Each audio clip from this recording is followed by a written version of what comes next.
So I just got back from Ripple's annual Swell conference in New York last week, and the energy in the room told you everything you needed to know about where this industry is heading. They hosted it at Hudson Yards this year, which is right next to 50 Hudson, which is BlackRock's headquarters. And that choice didn't feel random. Maxwell Stein from BlackRock's digital assets team got on stage and said straight up that the market's ready for large-scale blockchain adoption. And he pointed right at Ripple's infrastructure as the rails that could move trillions of dollars on-chain. He went on to say that they've already tokenized fixed income, bonds, issued stablecoins, and that's where everything started. But this is really the rails for trillions of dollars in capital flows across all asset classes. And hearing that from someone in leadership at BlackRock really hits hard. For years, there's been a lot of people in the XRP and Ripple communities that have been saying the same thing. And now you've got Wall Street validating it. The attendance at Swell this year was packed. There was asset managers, venture firms, family offices, bankers.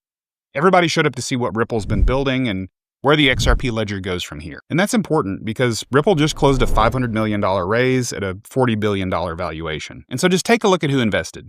You got Fortress, Citadel Securities, Pantera Capital, Galaxy Digital, Brevin Howard, Marshall Wace, and of course me and Jake. But in all seriousness, these are big names to have on your cap table. So the question that everyone's asking is, why raise $500 million when you already hold $118 billion in assets? When you've got 3 times your valuation in assets, the answer's pretty clear. Ripple's starting to assemble the syndicate that's going to take them public. And so Ripple just locked in major Wall Street backing at wholesale prices. About a month ago, Brad Garlinghouse laid out the balance sheet for Ripple as of September 30th of 2025. And it showed $4.8 billion in cash, 40.1 billion XRP, 4.8 billion liquid, and 35.3 billion in escrow. And at the end of the quarter spot prices, that XRP was worth about $113 billion. And there was also 163.5 million fully diluted shares outstanding. And so when you add it all up, that's $118.9 billion in total assets. Yet the company's valued at $40 billion.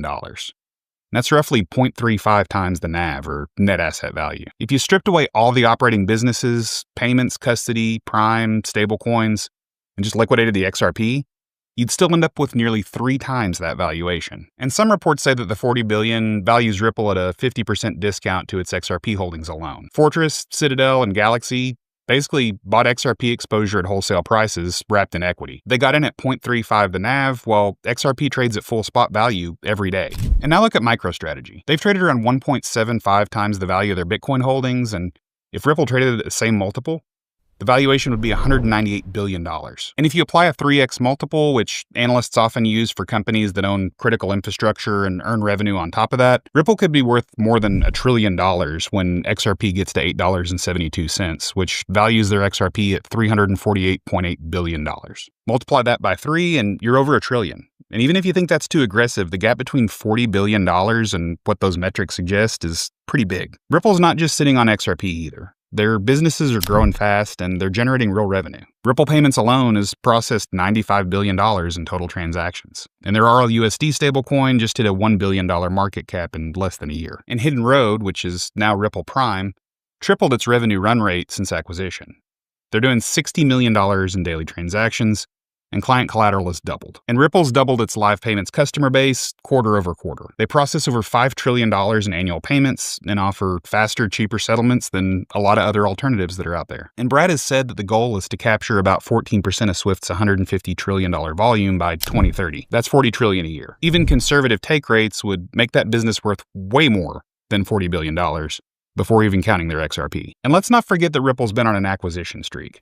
They've had 6 deals in the last 2 years, with 2 of those over $1 billion each. $1.25 billion for Hidden Road gave them prime brokerage power, and $1 billion for GT Treasury, closing in Q4, locks down the corporate treasury management market. Medico brought secure asset storage, Palisade strengthened custody infrastructure, and Rail expanded their stablecoin payment system. And so now they own the entire stack. They have payments, tokenization, custody, and companies with infrastructure like this usually trade at big premiums because once institutions plug in, switching becomes extremely expensive and painful. In Q3 of this year, Ripple shares traded right around $101 while the tender offer window was closed. Then they opened up a $1 billion tender at $250 a share on the same $40 billion valuation. And guess what? After it closed, secondary trades started coming in all above $200. There was a lot of holders that could have sold at $250, and they held on to it because they think it's worth a lot more. That tender offer had the lowest participation rate that Ripple's ever seen. And with ETFs, Franklin Templeton removed regulatory delay language from its S-1 filing, which hints at a launch as soon as late 2025 or early 2026.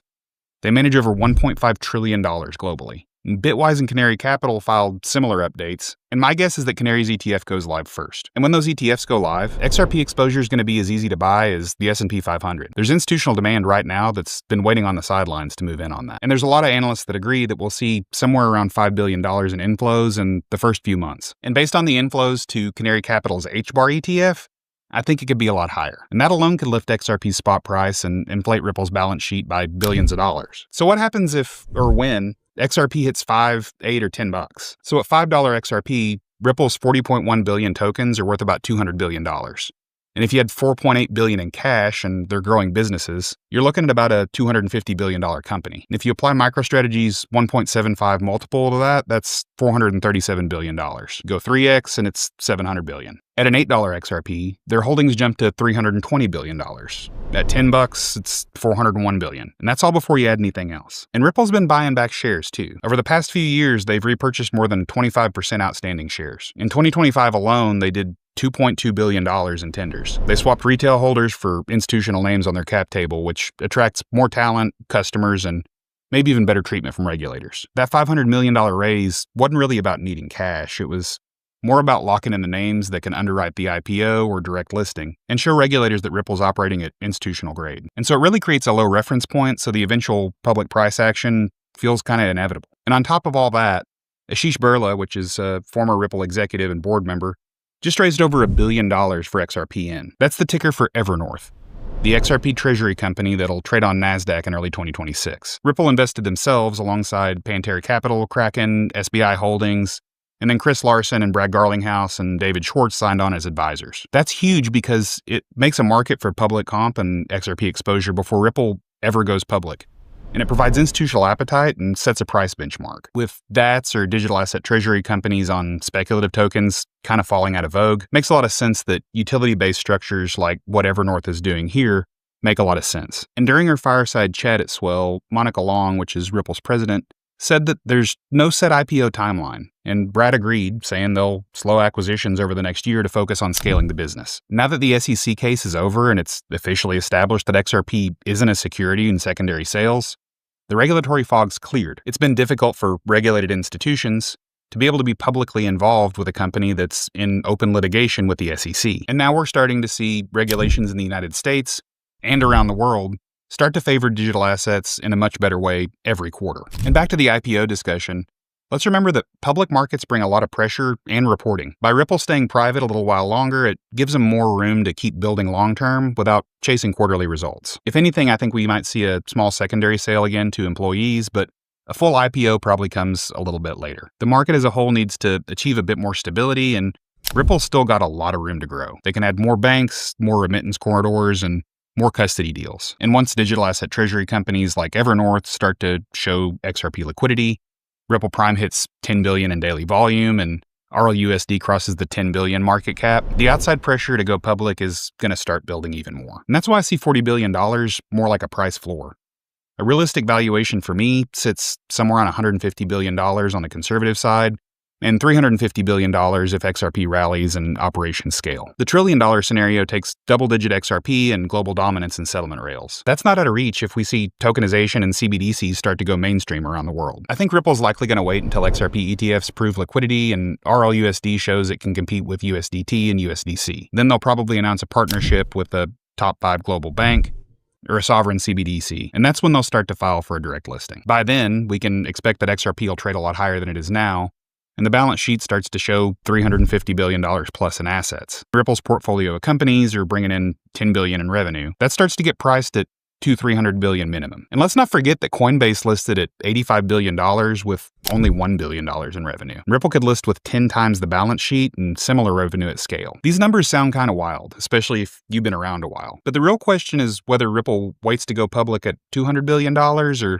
aim even higher at a $500 billion valuation. That $500 million raise at a $40 billion valuation was really about lining up the team that's going to take them public. And Fortress and Citadel wrote those checks because they see the same thing. Entry into a company that's going to redefine cross-border finance, custody, and tokenization. If you've been keeping an eye on institutional moves in crypto, Ripple just sent the clearest signal yet. The valuation gap is pretty absurd. The business momentum is definitely real, and the investors on the cap table are the same ones that underwrite massive IPOs. We've been at this a while, but I think that Ripple's just getting started.